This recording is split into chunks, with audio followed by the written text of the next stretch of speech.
نحمده ونستعينه ونستغفره ونؤمن به ونتوكل عليه ونعوذ بالله من شرور أنفسنا ومن سيئات أعمالنا من يهده الله فلا مضل له ومن يضلله فلا هادي له ونشهد أن لا إله إلا الله وحده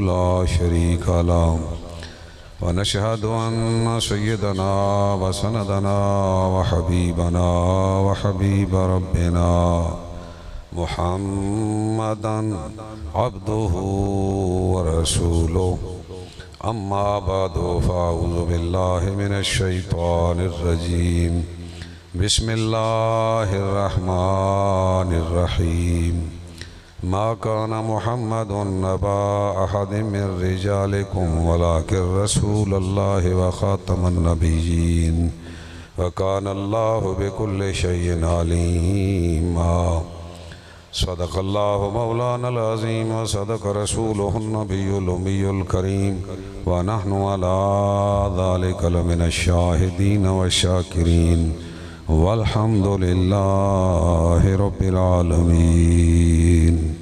سارے حضرات ادب اور احترام دنال ہدیہ درود و سلام. الصلاة والسلام علیک یا سیدی یا رسول اللہ. الصلاة والسلام علیک یا سیدی یا حبیب اللہ. الصلاة والسلام علیک یا سیدی یا امام الانبیاء والمرسلین وعلى آلک واصحابک یا سیدی یا شفیع المذنبین.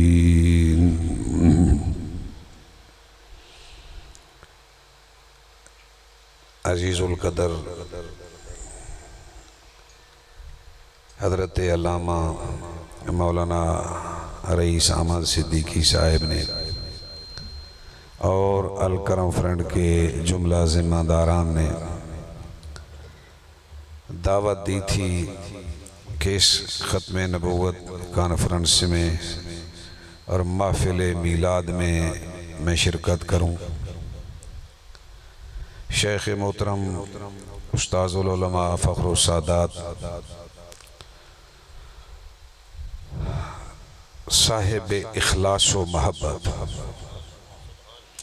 حضرت سید محمد اقبال شاہ صاحب مدظل العالی نے جس پیارے انداز میں دونوں موضوعات کو نبھایا ہے، یقیناً آپ کے قلوب و اذہان اس سے معطر ہوئے ہوں گے اور انشاءاللہ تا صبح قیامت یہ فیضان جاری و ساری رہے گا. سٹیج پہ انتہائی مقتدر شخصیات تشریف فرما ہیں. سادات کرام سے معافی اور معذرت کے ساتھ کہ میں کرسی پہ بیٹھا ہوں، یہ حق تو سادات کا ہے. جملہ علماء کرام تشریف فرما ہیں، قراء حضرات آپ کے سامنے تشریف فرما ہیں، حضور کے پیارے نعت خوانان تشریف فرما ہیں. دعا یہ ہے مولا سٹیج پہ آنے والے تیرے محبوب کے غلام اور سامعین میں بیٹھنے والے تیرے محبوب سے دل و جان سے محبت کرنے والے سب پہ محبوب کی نظر عنایت عطا فرما. سب کو بار بار در اقدس کی حاضری نصیب فرما. مسلمان بھائیوں، شاہ صاحب نے بڑے مدلل انداز میں یہ موضوع بیان کیا ہے. چونکہ آپ کے گرد و نواح میں یہ مرض بھی پھیل رہا ہے، پھیلا ہوا ہے، تو چند باتیں میں بھی اس سلسلے میں آپ کے گوش گزار کرنا چاہتا ہوں. پہلی بات تو یہ ہے کہ خاص طور پہ نیٹ استعمال کرنے والے، سوشل میڈیا استعمال کرنے والے جوان، آپ اس طرف لوگوں کو دعوت دیں. گمراہ کرنے والے ہر دور میں گمراہ کرتے رہے، دعوت دینے والے ہر دور میں دعوت دیتے رہے. یہ سلسلہ آج سے نہیں، میرے کریم حبیب صلی اللہ علیہ وآلہ وسلم کا دور اقدس ابتدائی مسائی جمیلہ شروع ہو چکی ہیں. لوگ باہر سے مکہ المکرمہ میں حاضری کے لیے آتے ہیں. صحابہ بیان کرتے ہیں کہ جب ہم مسلمان نہ تھے تو بیعت عقبہ اولا ثانیہ خیمہ لگ جاتے تھے اور ان خیمہ جات میں آ کے باہر سے لوگ ٹھہرتے حج کے موسم میں. صحابی بیان کرتے ہیں کہ ہم نے کیا دیکھا کہ اللہ کے پیارے نبی سید عالم سلطان انبیاء صلی اللہ علیہ وسلم آپ ہمارے خیمے میں تشریف لائے. آپ نے ہمیں دعوت اللہ دی، رب کی طرف ہماری توجہات مبذول کرائیں، بتوں سے نفرت دلانے کی کوشش کی، ایک وحدہ لا شریک کی عبادت کا پیغام ہمیں سنایا. حضور نے ہمیں واعظ و نصیحت کیا. صحابی کہتے ہیں کہ میں نے دیکھا آپ کے پیچھے ایک انگارے کی طرح جلتا ہوا انسان کھڑا تھا، جلتے انگارے کی طرح. جو ہی سید عالم صلی اللہ علیہ وسلم نے تبلیغ فرمائی، آپ اگلے خیمے میں تشریف لے گئے. وہاں جا کر اللہ کا پیغام دینا شروع کیا تو وہ جو انگارے کی طرح جلتا ہوا انسان تھا نا، اس نے حضور کی تردید شروع کر دی، لوگوں کو گمراہ کرنا شروع کر دیا کہ اس کی باتوں میں نہ آنا. پھر جب آپ اگلے خیمے میں گفتگو فرما رہے تھے تو وہ آپ کے پیچھے کھڑا ہو گیا. جو ہی آپ نے اپنی دعوت مکمل کی، آپ تیسرے خیمے میں تشریف لے گئے تو اس نے پیچھے سے تردید شروع کر دی، فوراً تردید کرتا. وہ بھلا کون تھا؟ وہ ابو لہب تھا. کون تھا وہ؟ بدبخت ابو لہب تھا. تبھی تو شاعر نے کہا نا، ستیزہ کار رہا ہے ازل سے تا امروز، چراغ مصطفی سے شرار بو لہبی. یہ بو لہبی فکر پہلے دن سے مصطفی پیغام کے مقابلے میں ہمیشہ کوشاں رہی، آج تک کوشاں ہے، قیامت تک یہ سلسلہ جاری رہے گا. لیکن یاد رکھو، ہمارے پیارے آقا و مولا سید الانبیاء صلی اللہ علیہ وسلم، آپ نے بھی راستے کی ساری رکاوٹوں کو عبور کیا اور اللہ کا پیغام پہنچانے میں کامیاب و کامران ہوئے. وہ وقت بھی تھا کہ مکہ المکرمہ سے آپ کو ہجرت پہ مجبور کر دیا گیا. پھر وہ وقت بھی آیا کہ 10,000 کا لشکر جرار لے کر میرا محبوب مکہ کی وادی میں اتر رہا تھا. پیارے سنو، یہ سلسلہ جاری و ساری رکھنا ہوگا، مایوس نہیں ہونا ہوگا. انشاءاللہ کامیابی و کامرانی قدم چومے گی.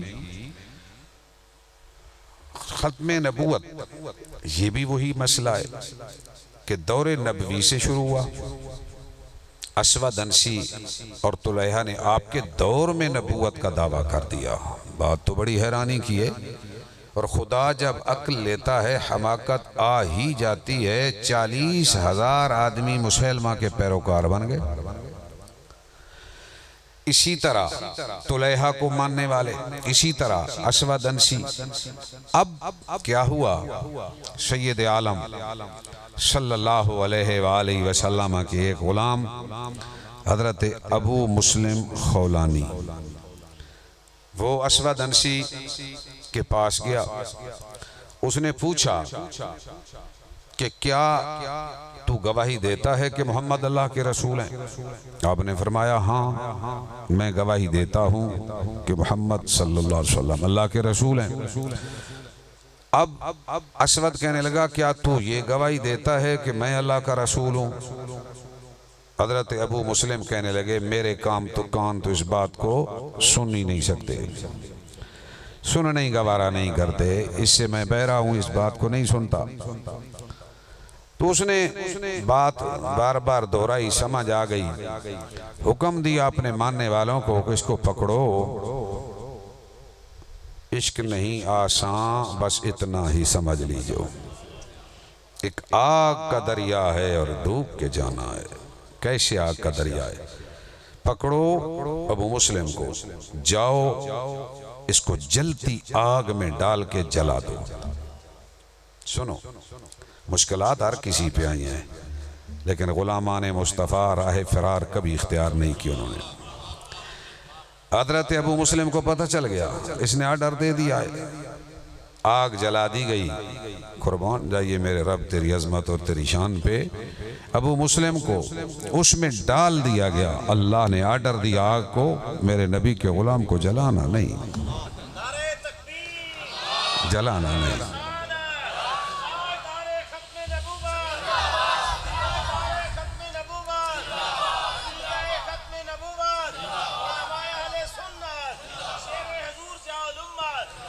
اس کو جلانا نہیں۔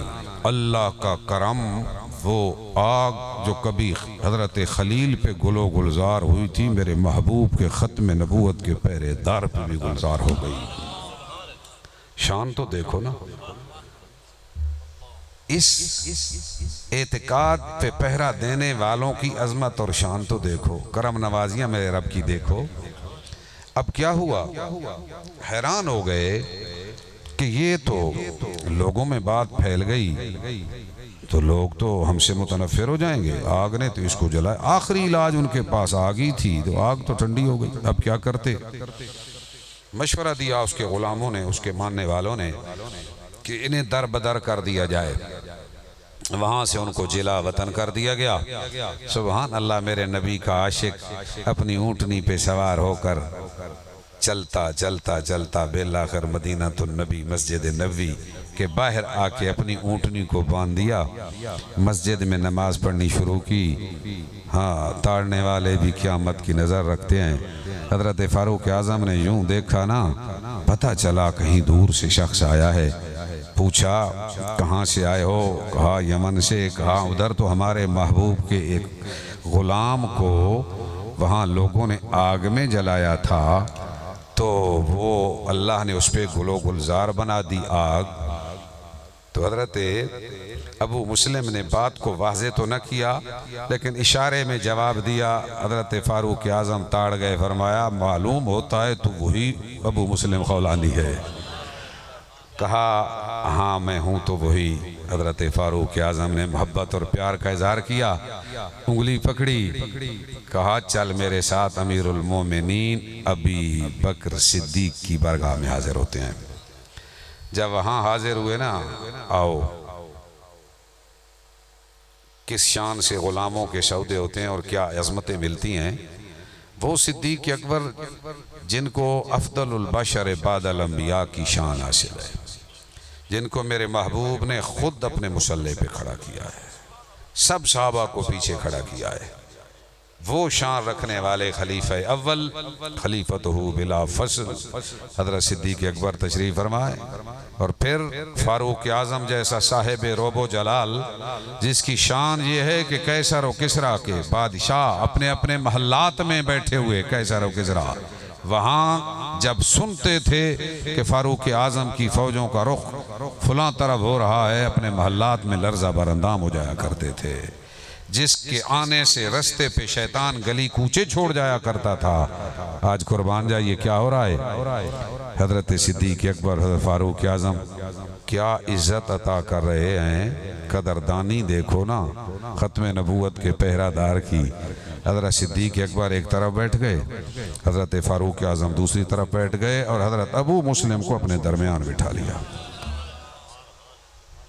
یہ قوم میں سوچتا ہوں نا، اس وقت سے قدردانی میں دیکھتا ہوں، آج تک میں ایک ناقص انسان تو دیکھ رہا ہوں کہ محمد سے وفا تو نے تو ہم تیرے ہیں، یہ جہاں چیز ہے کیا لوح و قلم تیرے ہیں۔ جوانوں بک جاؤ نام مصطفیٰ پر، وہاں سے لے کر آج تک دیکھو نا جی، لوگوں کے جذبات دیکھ کر میں سوچتا رہتا ہوں کہ اس پرفتن دور میں ہر کسی کو اپنی اپنی پڑی ہے۔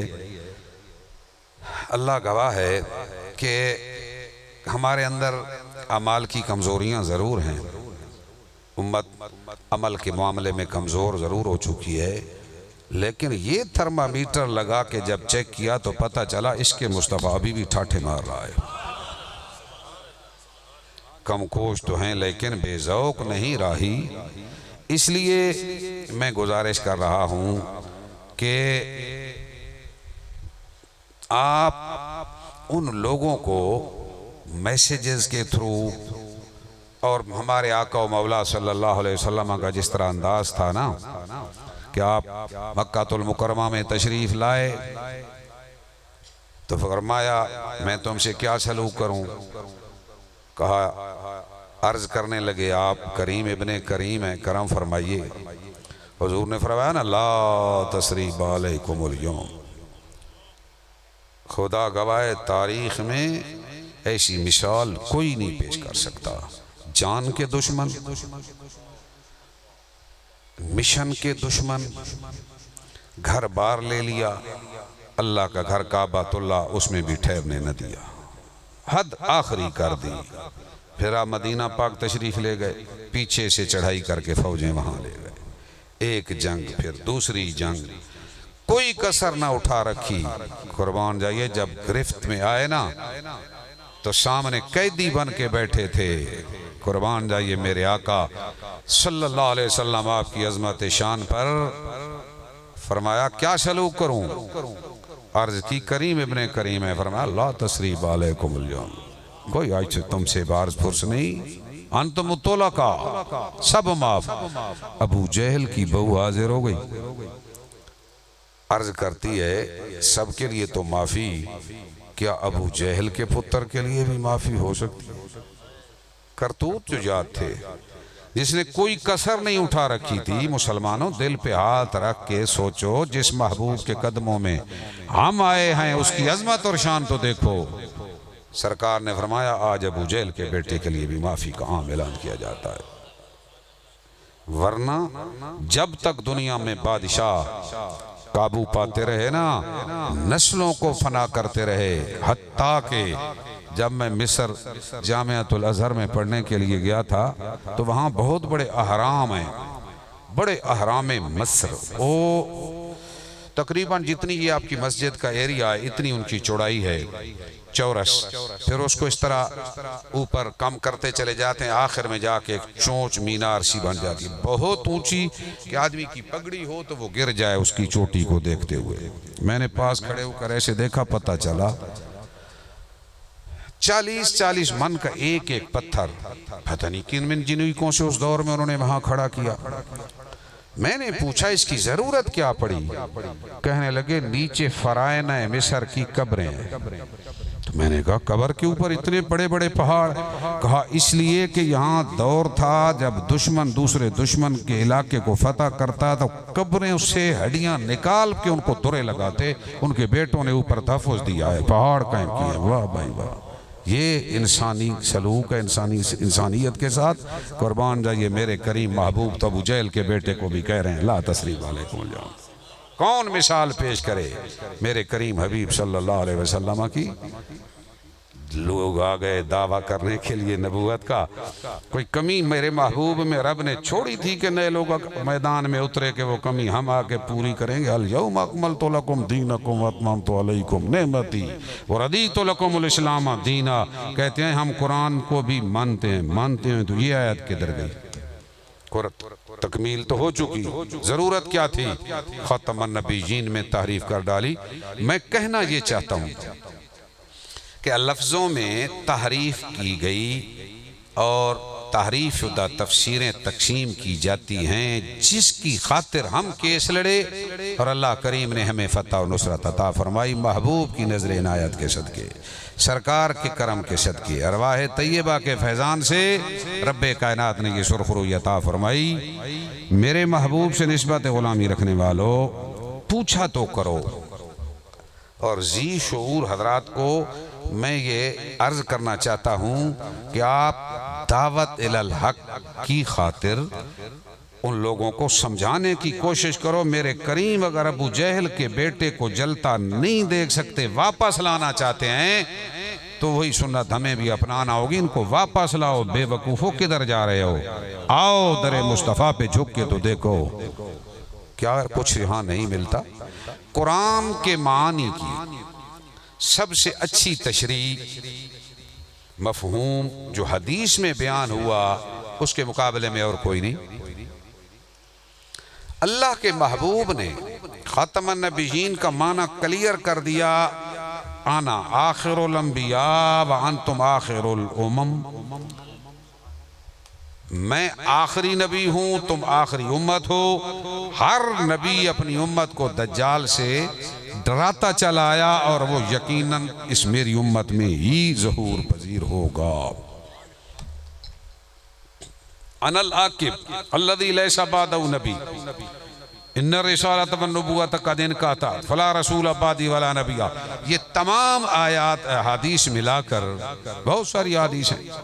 جب یہ کلیئر کر دیا سرکار نے انا آخر الانبیاء، اور پھر وہ مثال بھی عطا فرما دی کہ کسر نبوت کسی آدمی، میری مثال ان مثلی و مثل الانبیاء من قبلی کرجل بنا بیتا فاحسنہ واجملہ وجعل الناس یطوفون بہ ویعجبون لہ ویقولون اللہ بدیت ھذہ لبنہ فقال انا اللہ بنا انا خاتم النبیین۔ حضور نے کلیئر کر دیا، فرمایا کسر نبوت مکمل ہو چکا، ایک اینٹ کی جگہ خالی تھی، وہ آخری اینٹ میں ہوں۔ کسر نبوت، محل نبوت مکمل۔ حضور نے آخر الانبیاء کہہ کے آخری نبی مانا خاتم النبیین کا کلیئر کر دیا، واضح کر دیا۔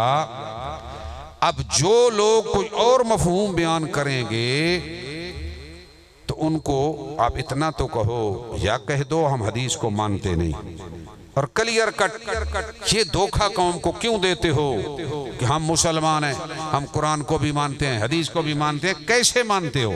نہ خاتم النبیین پہ تمہارا یقین، نہ تم نے حدیث کی تشریح کو مانا، جملہ تحریفات کر کے تم نے قرآن مجید کے اندر۔ اور میں نے جسٹس صاحب کے سامنے یہ جو دلائل پیش کیے وہ میں بیان کرتا ہوں، اس میں یہ دلیل بھی تھی۔ میں نے کہا جناب بات یہ ہے کہ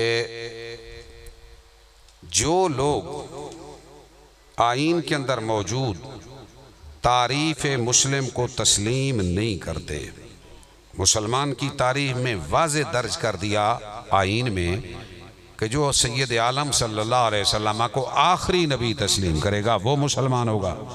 جب یہ آخری نبی مانتے نہیں، اس کے بعد مرزا کو نبی مانتے ہیں، تو یہ مسلمان کی تعریف پہ پورے اترتے نہیں، تو آئین کی کتاب کے باغی ہوئے۔ تو جو آئین کا باغی ہے وہ سپریم کورٹ آف پاکستان جو آئینی عدالت ہے اس میں انصاف لینے کیسے آیا ہے؟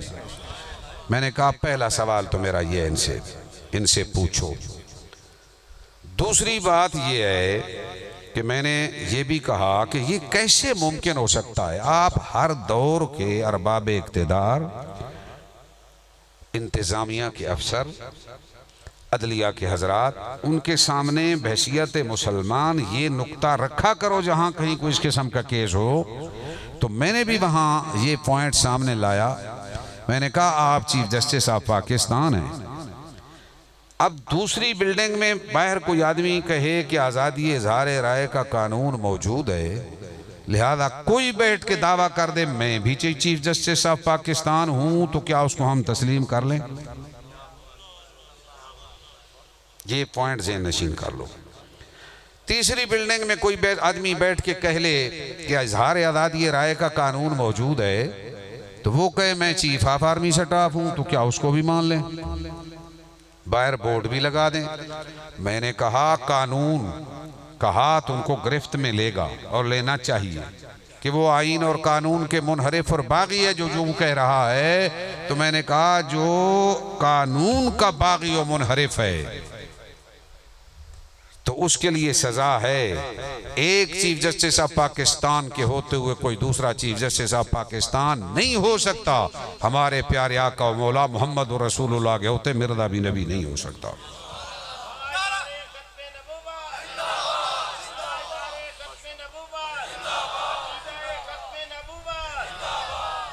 یہ باتیں بطور سبق ذہن نشین کر لیں، کبھی آپ کو بھی پالا پڑ سکتا ہے۔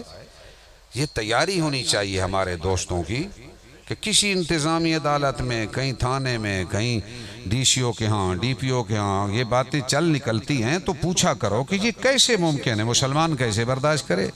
قانون کی رٹ کو کوئی چیلنج نہیں کر سکتا، قرآن کی رٹ کو کون چیلنج کر سکتا ہے؟ ریاست کی رٹ کو چیلنج نہیں کیا جا سکتا تو قرآن کی رٹ کو کیسے چیلنج کیا جا سکتا ہے؟ قرآن نے واضح کر دیا، میرا محبوب تو ختم النبیین ہے، احادیث نے مفہوم کلیئر کر دیا۔ پھر ایک بات جو ذہن نشین رکھو وہ یہ بھی ہے کہ میں نے وہاں یہ جملہ پیش کیا، اور یہ وہ کرم نوازی تھی، یہ خصوصی کرم نوازی، کیونکہ میں عمرہ شریف کے لیے حاضر تھا، تو اس میں 5واں دن تھا شام کو، تو مجھے جب یہ نوٹس موصول ہوا تو میں نے وہ سارے ان کے دلائل پڑھے دیکھے۔ بہرحال دوران نماز عشاء کی نماز ہی پڑھ رہا تھا تو اللہ کریم نے یہ پوائنٹ میرے ذہن میں اتار دیا، اور اتنا قیمتی کہ آج تک کسی وکیل نے اس کا جواب نہیں دیا، جج صاحب نے بھی نہیں دیا۔ وہاں سے میں اللہ کے محبوب کی در اقدس پہ حاضر ہوا، 4 نمازیں ادا کی، سرکار نے کرم فرمایا، میں حاضری دے کر اجازت لے کے وہاں سے، میں سمجھتا ہوں یہ کرم نوازی حضرت ضیاء الامت کے صدقے آپ کے نوکروں کو سے لی گئی اس دفعہ، اور یہ خدمت ہمیں عطا کی گئی، ہم اپنی قسمت پہ ناز کرتے ہیں۔ اور یاد رکھو جس دن سے یہ میں نے خدمت دی ہے، میں پہلے بھی مفتی شیر خان تھا، آج بھی مفتی شیر خان ہوں، پر حالات بدل گئے، حالات بدل گئے، حالات بدل گئے۔ مجھے تو سرکار گولڑا کا وہ فرمان بار بار یاد آتا ہے، وہاں بھی میرے ذہن میں تھا، آج بھی ہے، اور آپ کو بھی بطور نصیحت سنانا چاہتا ہوں، اس کو آج پلے باندھنا، اسی کے مطابق چلتے رہنا۔ سرکار گولڑا وہ ہستی ہیں جنہوں نے سب سے پہلا کیل ٹھونکا تھا مرزا قادیانی کے سینے میں، یہ ترہ امتیاز بر صغیر پاک و ہند میں سب سے پہلے اللہ نے اپنے محبوب کے شہزادے سے یہ خدمت لی ہے۔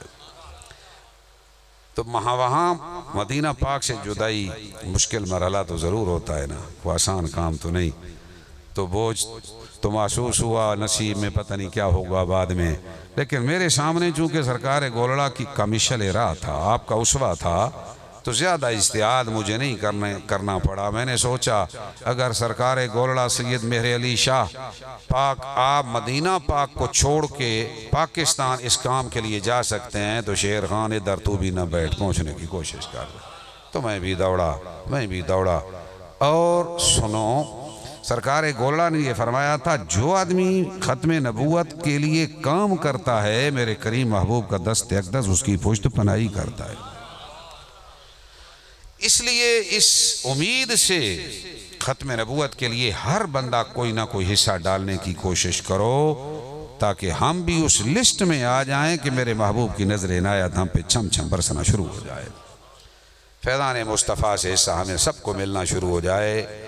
میرے محبوب کے غلاموں، وہ دوران نماز یہ ایک جزیہ ہے قانون میں، پڑھے لکھے آدمی یاد رکھیں گے، 298C، اس کے اندر ہماری پارلیمنٹ نے کلیئر کر دیا تھا کہ یہ مرزائی اپنے آپ کو مسلمان بھی نہیں کہہ سکتے اور اپنے مذہب کو پھیلا بھی نہیں سکتے، اور اس کے آخر میں ایک جملہ یہ بھی تھا کہ کسی طرح بھی مسلمانوں کے جذبات کو، مذہبی جذبات کو مجروح نہیں کر سکتے۔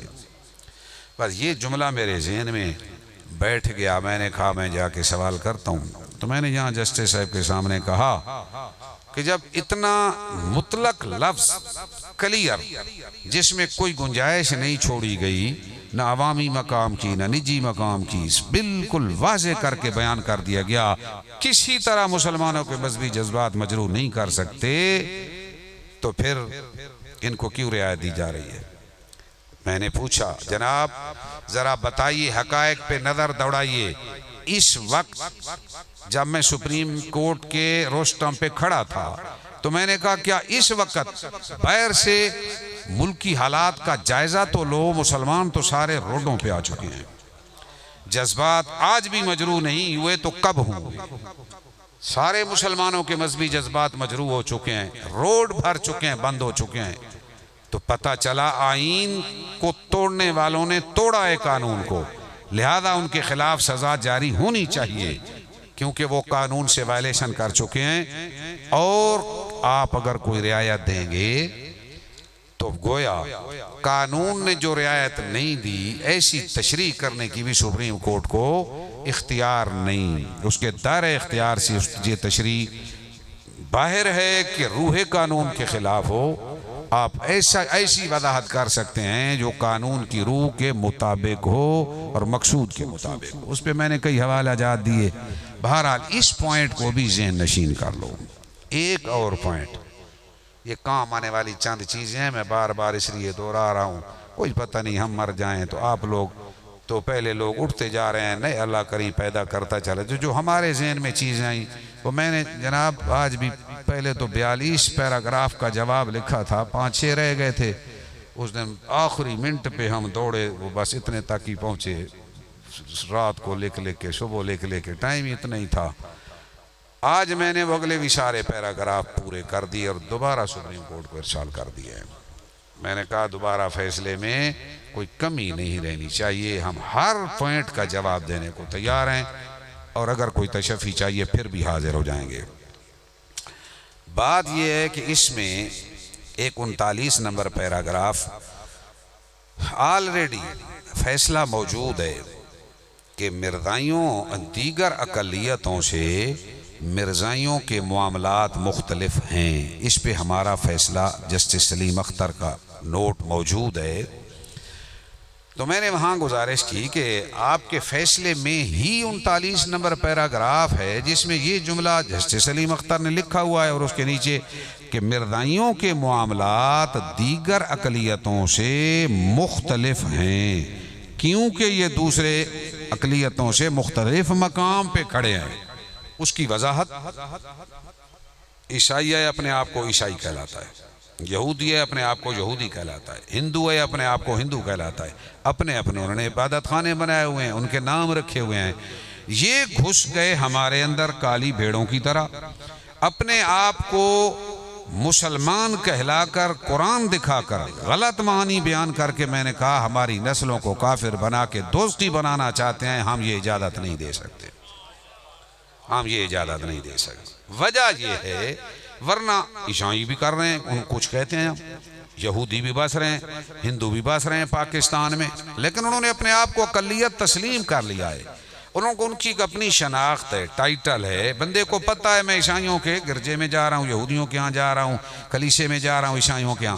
تو اب یہ دھوکہ، ادھر مسجد کا نام، ادھر قرآن، ادھر نبوت کا دعویٰ، قرآن کے معنی، اور میرے کریم محبوب کے مقابلے میں ایک متوازی نظام کھڑا کر کے مرزا کو نبی متعارف کروا کے، جبکہ ضرورت کیا تھی، مسلمانوں کو دھوکہ دینا چاہتے ہیں، ہماری نسلیں کافر بن کے دوزخ کا ایندھن بن جائیں گی۔ میرے کریم تشریف لائے دوزخ سے نکالنے کے لیے، ایک ایک کو نکالنے کے لیے حضور تشریف لائے، اور یہ وہ ہیں جو دوزخ میں ڈالنا چاہتے ہیں۔ اس پوائنٹ کو ذہن نشین کر لو، آلریڈی مرزائیوں کے معاملات دیگر اقلیتوں سے مختلف ہیں اور مختلف رہیں گے، لہذا یہ جو لوگ صافی وغیرہ آگے پیچھے ڈھنڈورا پیٹتے ہیں نا کہ ہندو یہودی کو اور عیسائی کو کچھ نہیں کہتے، ان کو کہ مختلف ہیں۔ میں نے کہا کوکا کولا کی کمپنی 7 اپ کا ٹائٹل نہیں لگا سکتی، قانوناً جرم عدالت کے فیصلے سپریم کورٹ کے موجود ہیں، تو جب کوکا کولا کمپنی 7 اپ کا ٹائٹل نہیں لگا سکتی، مرزائی مسلمان کا ٹائٹل کیسے لگا سکتا ہے؟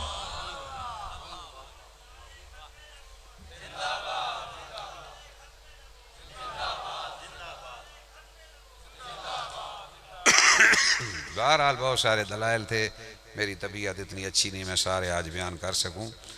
آخر میں گزارش کرنا چاہتا ہوں، جس کریم محبوب کا میلاد منا رہے ہیں نا، اس کی کرم نوازی دیکھو میرے محبوب سے نسبت غلامی رکھنے والوں۔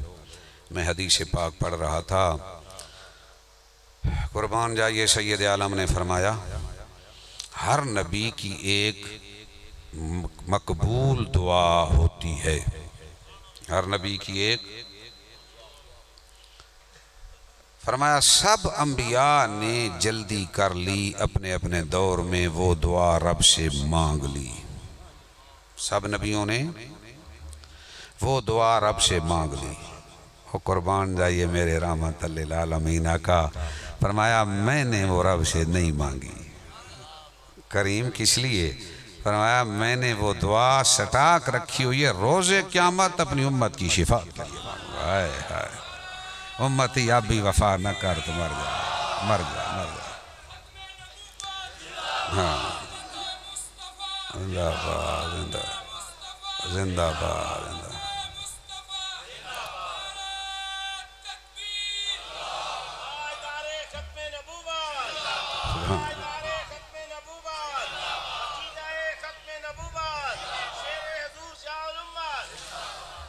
اب ذرا سوچو دنیا میں اپنے لیے اپنی آل کے لیے اپنے رشتہ داروں کے لیے جب بھی کسی کو موقع ملے تو سب سے پہلے اپنوں کو سنبھالتا ہے نا. قربان جائیے محبوب نے یہ نہیں کہا آل کے لیے محفوظ رکھی. فرمایا اپنی امت کی شفاعت کے لیے بچا رکھیے. اس سے بڑھ کے بھی کوئی لجپال آقا ہو سکتا؟ تو حدیث تو آپ سب سنتے ہیں نا. وفادار امت محبوب کا وفادار بننے کی ضرورت ہے. حضور سے صحابی نے عرض کیا نا آپ کا تو مقام بڑا عظیم عالی شان ہوگا, ہم کہاں ڈھونڈیں گے روز قیامت؟ تو سب سنتے ہو. سرکار نے فرمایا مجھے ڈھونڈنا ہے تو مجھے ڈھونڈنا, میں میزان عدل کے پاس امتیوں کے اعمال تلا رہا ہوں. مجھے ڈھونڈنا ہو تو میں حوض کوثر پہ پانی پلا رہا ہوں گا. جو مجھے ڈھونڈنا ہو پل صراط پہ کھڑے ہو کے رب سلم امتی کی صدا لگا رہا ہوں گا. مولا میری امت کو لاج رکھ لے, مولا میری امت کی لاج رکھ لے. اور اس دار فانی سے جب پردہ فرمایا تو قبر پاک میں سرکار کو اتارا گیا. ابن عباس فرماتے ہیں میں نے دیکھا اتارنے والوں میں تھے, میں نے دیکھا میرے کریم کے ہونٹ مبارک پہ حرکت ہے. تو میں نے کان جو لگایا تو آواز آ رہی تھی یا رب امتی یا رب امتی یا رب امتی یا رب امتی. مولا میری امت کی لاج رکھ لینا, مولا میری امت کی لاج رکھ لینا. جو غاروں میں مزاروں میں قبر انور میں پہاڑوں میں ہر جگہ رو رو کے یا رب امتی کہتا رہا, اس سے زیادہ کریم آقا کوئی نہیں ہو سکتا. اب امت کو بھی حیا کر لینی چاہیے, اس محبوب کا وفادار بن جانا چاہیے, حیا کرنی چاہیے. ہمیں بھی حیا کرنی چاہیے, اس محبوب سے وفا کرنی چاہیے. ارے سیاسی تعلقات, برادریوں کے تعلقات, اولاد سے تعلقات, گھر کے سارے افراد دوست احباب ذرا آج ارادہ کرو نا, انشاءاللہ سب کو ذرا پیچھے رکھیں گے, آگے میرے کریم محبوب کی رضا کو رکھیں گے. بس ایک ہی ارادہ آج لے کے جاؤ, ایک ہی ارادہ لے کے جاؤ. انشاءاللہ ہر کسی کی بات پہ محبوب کریم کی بات کو مقدم رکھیں گے, مقدم رکھیں گے. میرے محبوب کی ایک اور حدیث ہے, جس چیز کی نسبت سرکار سے ہو نا ہم اس کی کیوں محبت کیوں کرتے ہیں؟ لوگ بعض اوقات سرکار کے صحابہ کے بارے میں جملے عجیب و غریب کہنا شروع کر دیتے ہیں. عجیب و غریب قسم کی یہ دوسری فضا چلی ہوئی ہے. میں کوشش میں ہوں کہ اللہ کرے یہ سادات کرام اور علماء کرام کے درمیان جو تنازعات ہیں, میں کوشش میں ہوں انڈر گراؤنڈ اللہ مجھے توفیق دے, ہم ان کو بھی حل کرنے میں کامیاب ہو جائیں. توفیق میرے رب کی ہوگی, نظر عنایت میرے کریم کی ہوگی. ایک حدیث سنا کے نا تو میں ایک بہت بڑی خلش کا علاج بھی کرنا چاہتا ہوں, آپ تک بھی پہنچی ہوئی ہوگی. میں حدیث پڑھ رہا تھا, سید عالم صلی اللہ علیہ وسلم نے فرمایا کہ میں نے اپنے رب کریم سے 3 دعائیں مانگی ہیں, 2 میرے رب نے قبول فرما لی, ایک سے مجھے روک دیا گیا, منع کر دیا گیا کہ محبوبہ یہ دعا نہ کر. جبریل آیا اور جبریل امین نے آ کے کہا کہ قلم چل چکا, جو ہونا تھا ہو چکا, یہ دعا نہ مانگو. وہ 3 دعائیں کون سی ہیں؟ حضور فرماتے ہیں پہلی دعا تو میں نے رب سے, ایک دن حضور نے لمبی نماز پڑھی. صحابہ نے عرض کیا یا رسول اللہ آج تو بڑی لمبی نماز پڑھی. فرمایا آج رب سے 3 دعائیں مانگی ہیں, 2 قبول ہو گئیں, ایک سے روک دیا گیا. قبول کون سی؟ فرمایا میں نے عرض کی میرے مولا میری امت کو قحط سالی سے ہلاک نہ کرنا, قحط سے ہلاک نہ کرنا. قبول ہو گئی۔ یاد رکھو یہ امت محمدیہ علی صاحب صلاۃ سلام اجتماعی قحط سے ہلاک نہیں ہوگی۔ پہلی امتوں پہ قحط نازل ہوتا پوری قوم اور امت ہلاک کر دی جاتی۔ دوسرا میں نے عرض کی باہر سے آ کے دشمن ان کی جڑیں اکھیڑ کے نہ رکھ دے، فنا نہ کر دے ان کو۔ امت محمدیہ کو باہر کی کوئی طاقت جتنی ایٹم بم ہیں جڑ نہیں اکھاڑ سکیں گے ہماری، باقی رہے گی امت، فنا نہیں کر دیں گے، لیکن تعذیب کے کوڑے تھوڑے تھوڑے لگتے رہیں گے تاکہ احساس ہوتا رہے ہم غلط روش پہ چلے ہیں۔ گاڑی کو آدمی چلا رہا ہو تو تھوڑی چمک لگاتا ہے ذرا سیدھا چلے، ہاں جی سواری کو، تو یہ تعزیانے آتے رہیں گے اور یہ دوسروں کے لیے اصلاح کا باعث ہوں گے کہ آج وہاں بے عملی ہوئی تو یہ ہوا، یہ دوبارہ دوسروں کو سنبھلنے کا موقع دیا جائے گا۔ آن دی ہول اجتماعی طور پر یہ امت نہ قحط سے ہلاک ہوگی اور نہ دشمن اس کی جڑ اکھیڑے گا، فنا نہیں کر دے گا۔ یہ دو۔ تیسری دعا جو میں نے کی نا، یا رب العالمین میری امت میں جھگڑا نہ ہو، نزاع نہ ہو، تو مجھے روک دیا گیا محبوب یہ دعا نہ کر یہ دعا نہ کر، قلم چل چکا، تیری امت کا اینڈ تلوار سے ہوگا۔ اب رزلٹ کیا نکلا؟ امت میں لڑائیاں بھی ہوں گی، جھگڑے بھی ہوں گے، کدورتیں بھی ہوں گی، رنجشیں بھی ہوں گی، لیکن اس بنیاد پہ دوسرے کو کافر نہ کہہ دیا کرو، اللہ کریم معافی بھی دینے والا ہے۔ بڑے بڑے آستانوں پہ بھی جھگڑے ہو گئے، بڑی بڑی ہستیوں میں بھی اختلافات رونما ہوئے، تقدیر میں یہ چیز لکھی تھی، تو صحابہ کرام میں بھی جھگڑے ہو گئے، اختلافات رونما ہو گئے۔ اب کیا ہوگا؟ یہاں دو مسلمان، اچھا اگر تو بدنیتی کریں گے، بدنیتی انما الاعمال بالنیات، اگر ہر کوئی سمجھے گا میں صحیح ہوں، دوسرا کہے گا میں صحیح راستے پہ ہوں، اجتہاد میں غلطی ہوگی، اللہ کرم فرمائے گا۔ کیسے؟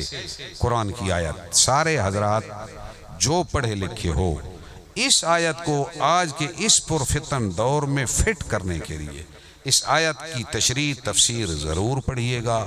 جس کسی کو خلش ہے اسے بھی میں دعوت دے رہا ہوں، وَنَزَعْنَا مَا فِي صُدُورِهِم مِّن غِلٍّ اِخْوَانًا عَلَىٰ سُرُرٍ مُتَقَابِلِينَ۔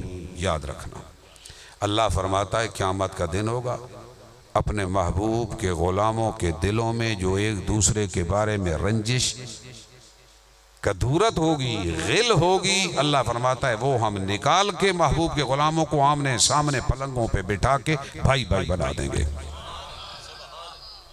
کوئی بات پیچھے رہ گئی؟ حضرت شیر خدا نے جب یہ آیت پڑھی نا، فرمایا یہ میرے اور طلحہ کے درمیان جس قسم کے اختلافات ہوئے ہیں یہ ہمارے لیے نازل ہوئی ہے۔ تو لوگ ایک ایک بات کو لے کے صحابہ کے بارے میں زبان درازیاں کرتے ہیں، کچھ اہل بیت کے پیچھے پڑ گئے۔ خدا را اس پرفتن دور میں ایک فتنہ تو باہر سے ہمارے اوپر حملہ آور ہے، اس کے لیے بھی کمر بستہ ہو جاؤ۔ ناموس رسالت ختم نبوت کے لیے جان دینے کو تیار ہیں، مال دینے کو تیار ہیں، اور ہر بندے سے میں آج پھر یہ گزارش کر رہا ہوں، اس دن بھی کی اور ہر سٹیشن پہ کر رہا ہوں، آپ کیا خدمت کر سکتے ہیں؟ آپ کہیں گے ہم کیسے سپریم کورٹ میں پہنچے؟ آپ تو مفتی تھے، پہنچ گئے، چلو جس کی جو ذمہ داری ہے وہ تو ادا کرے نا۔ میں نے چیف جسٹس صاحب کے سامنے آخر میں ایک حدیث پڑھی، میں نے کہا جناب ایک حدیث سن لو، اللہ کے محبوب کا فرمان ہے من رأى منکم منکرا فلیغیرہ بیدہ وان لم یستطع فبلسانہ وان لم یستطع فبقلبہ۔ اللہ کے پیارے حبیب کا ارشاد گرامی قدر ہے کہ جس کے پاس طاقت ہے طاقت سے برائی اور منکر کو روکے، جس کے پاس زبان ہے طاقت سے نہیں روک سکتا، زبان سے روک سکتا ہے، زبان سے روکے۔ جو زبان سے بھی روکنے کی طاقت نہیں رکھتا دل سے برا جانے۔ میں نے کہا جناب کے پاس پاور ہے، ریاستی اداروں کے پاس پاور ہے، آپ اپنی طاقت کے ذریعے اس فتنے کا سد باب کیجئے، اس فتنے کا سد باب کیجئے بحیثیت کلمہ گو، یہ آپ کی ذمہ داری ہے۔ زبان سے ہم بیان کر رہے ہیں اور غریب عوام دل سے برا جانیں گے، تو آپ کیا برا جانیں گے؟ آپ جہاں مطالبہ رکھتے ہو نا میری بیٹے کی ملازمت، میرے گھر کے لیے بجلی، سڑک، ان چیزوں کا مطالبہ اے میں نے حضرات سے کرتے ہو نا سارے؟ خدا را آج ایک ارادہ کر کے جاؤ، نظریاتی بن جاؤ کہ آج کے بعد آپ اپنے ممبران کے پاس جائیں گے، چونکہ جمہوری ملک ہے، جمہوری طریقہ اختیار کر کے ان کو قائل کریں کہ ہم ووٹ دے رہے ہیں، ہمارے ذاتی حاجات کو دوسرے نمبر پہ کر لینا، پہلے نمبر پہ حضرت سرکار کی ناموس اور ختم نبوت کے لیے آواز اٹھا اسمبلی میں، ہم تیری آواز سننا چاہتے ہیں۔ یہ ہمارا مطالبہ نمبر 1 ہو گیا۔ مطالبہ نمبر، جب اس لسٹ میں آؤ گے نا، پھر میرے پیر میر علی شاہ صاحب کا جملہ بھی یاد رکھنا، آپ کو بھی لسٹ میں داخل کر دیا جائے گا۔ اس لسٹ میں نام آ جائے گا کہ میرے غلام جتنا کر سکتے ہیں اتنا تو کر رہے ہیں نا۔ ہمارا کام ہے اپنے ممبران سے مطالبہ کرنا، ان کی توجہ دلانا، ان سے باز پرس ہوگی، تم امین تھے ان کے ووٹ کے، اسمبلی میں آواز اٹھایا کہ نہیں؟ وزیر اعظم کی ذہن سازی کی کہ نہیں؟ کیوں یہ بار بار ہمارے ہاں اس قسم کے فتنوں کو اٹھایا جا رہا ہے اور مغربی طاقتیں پس پشت امداد کیے ہوئے ہیں؟ میں نے گزارش کی جناب چیف جسٹس صاحب، اگر آپ نے ان کو ادارے بنانے، مدرسے بنانے، ان میں اپنے مذہب کی تبلیغ کرنے کی اجازت دے دی تو نتیجہ کیا نکلے گا؟ ہر گاؤں، ہر چک، ہر دیہات میں بیرونی پیسے پہ یہ ادارے کھول دیں گے، ہماری نسلوں کو پیسے دے کر کافر بنا کر دوزخ کا ایندھن بنا دیں گے۔ ہم آنکھوں کے سامنے کیسے دیکھ سکتے ہیں؟ آنکھوں کے سامنے کیسے دیکھ سکتے ہیں؟ ہماری نسلیں دوزخی ہو جائیں۔ میرے کریم محبوب نے ایک ایک فرد کو نکالا، تو لہٰذا اس بات کو ذہن نشین کر لیجئے۔ اور جو دوسرا فتنہ ہمارے اندر ڈالا گیا ہے، کوئی صحابہ کے ساتھ وفادار بن گیا، کوئی اہل بیت کے ساتھ وفادار، وہ خدا را ہم وہ ہیں صرف صحابہ کو نہیں مانتے، ساتھ اہل بیت کو بھی مانتے ہیں۔ اہل بیت کو مانتے ہیں تو صحابہ کی قدردانی کرتے ہیں۔ یہ اہل سنت والجماعت کا تر امتیاز ہے۔ 1450 سال سے آج تک اہل سنت والجماعت کا یہ تر امتیاز رہا، میرے کریم محبوب سے نسبت رکھنے والی، ہر چیز سے محبت ہے، حتیٰ کہ سید عالم کے قدموں سے لگنے والی مٹی مبارک کی شان یہ ہے، فَإِنَّ أَفْضَلَ الْبِقَاءِ الْأَرْضِيَّةِ وَالسَّمَاوِ حَتَّى مِنَ الْكَعْبَةِ وَالْعَرْشِ وَالْكُرْسِيِّ۔ سرکار کے قدموں سے لگنے والی خاک کی شان یہ ہے، وہ کعبے سے بھی افضل، عرش سے بھی افضل، کرسی سے بھی افضل، ہر چیز سے افضل۔ میرے نبی کا غلام، ہمارے ہاں تو بزرگ ہمیں یہ سبق دے گئے، وہ تو بڑی عظیم و شان ہستیاں ہیں۔ میں حیران ہو گیا ہوں قبلہ کاری صاحب، لوگوں کی عقیدت اور محبت دے کے پرسوں آدمی آیا، مجھے کہنے لگا خدا را اپنا پاؤں آگے کیجئے، میں اس کو چومنا چاہتا ہوں۔ داڑھی اس کے منہ پہ تھی، پگڑی اس کے سر۔ میں نے کہا خدا را سجدے کی مثال نہ کر، اے میرے ہاتھ چوم لے۔ کہتا ہے نہیں، آج خدا را کرم کیجئے مجھے۔ میں حیران ہو گیا کہ ایک سرکار کی ختم نبوت کے لیے خدمت پیش کی، امت کے دل میں آج اتنی قدردانی ہے، تو وہ امت کیسے حضور کی آل اور حضور کے صحابہ کے خلاف کوئی بات کر سکتی ہے؟ یعنی وہ امت اہل سنت کا جو تر امتیاز تھا، ہر دور میں قربانی دیتے ہیں۔ امام اہل سنت کی تعلیمات نہیں پڑھی، تو اس لیے خدا را ہمارے مقتدا غوث اعظم، ہمارے مقتدا خواجہ معین الدین چشتی اجمیری، ہمارے مقتدا خواجہ نقش بند، ہمارے مقتدا خواجہ سہروردی، ہمارے مقتدا پیر پٹھان، ہمارے مقتدا پیر سیال ہے، ہمارے مقتدا پیر بھیرا شریف حضرت ضیاء الامت پیر کرم شاہ صاحب ہیں، جنہوں نے عالمی عدالت جنیوا میں انسانی حقوق کا کمیشن ہے جو اقوام متحدہ کے تحت کام کر رہا ہے، تو ان مردائیوں نے وہاں کیس دائر کر دیا پاکستان کے خلاف، تو ضیاء الامت نے حضرت ضیاء الحق نے حضرت ضیاء الامت رحمۃ اللہ علیہ کو بھیجا، وہاں جا کے آپ نے اپنے دلائل پیش کیے اور ان کی درخواست خارج کر دی گئی۔ عالمی لیول پر ہمارے پیارے بزرگ، انہوں نے کی خدمات سر انجام دی ہیں، اللہ کریم یہ خدمات ہم سے لیتا رہے اور بزرگان دین کے نقشے پہ چلنے کی توفیق عطا فرمائے۔ اللہ کریم اس ادارے کو دن دگنی رات چگنی ترقی عطا فرمائے۔ عزیزم رئیس صاحب کی کاوشوں کو قبول کرے، قبلہ سید اقبال شاہ صاحب کی نظر عنایت انہیں نصیب رہے، اور حضرت ضیاء الامت کے فیضان سے اور بھور شریف کے فیضان سے یہ اکتساب فیض کرتے رہیں۔ تمام سلاسل کے غلام، تمام بزرگوں کے قدردان، حضور کی آل اطہار، حضور کی ازواج مطہرات، حضور کے پیارے صحابہ، سب سے محبت، بس یہی طرح امتیاز ہے۔ ناموس رسالت، ختم نبوت پہ مر مٹنے کو تیار ہیں۔ کبھی سرکار گولڑا میدان میں آئے، کبھی شاہ احمد نورانی عبدالستار خان نیازی میدان میں آئے، کبھی ایک عاشق رسول ایک ویل چیئر پہ بیٹھ کے پورے ملک کو بند کر دیتا ہے، کبھی سبحان اللہ، ہر دور میں اللہ کے محبوب کے غلام میدان میں اترے ہیں، اللہ نے کامیابی دی۔ آخری جملہ، دور نبوی، دور صدیقی سے لے کر آج کی تاریخ تک ایک بھی منکر ختم نبوت ایسا نہیں آیا جس کو اللہ نے کامیاب کیا، اس ہر ایک کو منہ کی کانی پڑی، سارے ہی ناکام و نامراد ہوئے ہیں اور انشاءاللہ نامراد ہوں گے۔ وآخر دعوانا الحمدللہ۔ عزیز تمام اب آپ تشریف رکھے، دعا بیٹھ کے مانگتے ہیں، اس کے بعد انشاءاللہ فوراً جماعت ہوگی۔ اندر سید امان اللہ شاہ صاحب مصلی امامت پہ تشریف لے جائیں، جماعت ہوگی، اور جماعت کے بعد آپ تمام اب آپ کے لیے بھرپور لنگر شریف کے اہتمام ہے، سارے دوست لنگر شریف کھا کے جائیں۔ آپ تمام دوستوں کی بڑی مہربانی ہوگی۔ میں بار دیگر تمام دوستوں کا شکریہ ادا کرتا ہوں، کافی دیر تک تشریف فرما ہے۔ اللہ تعالیٰ آپ سب کو قدم قدم پہ برکتیں رحمتیں عطا فرمائے، دعا کے لیے ملتمس ہوں۔ ہمارے درمیان بہت سارے سادات تشریف فرما ہیں، تو آستانہ عالیہ بدلی والا شریف کے چشم و چراغ سید مدثر عزیز شاہ صاحب کی خدمت میں گزارش ہے کہ آپ دعائے خیر سے اس محفل کا اختتام فرمائیں۔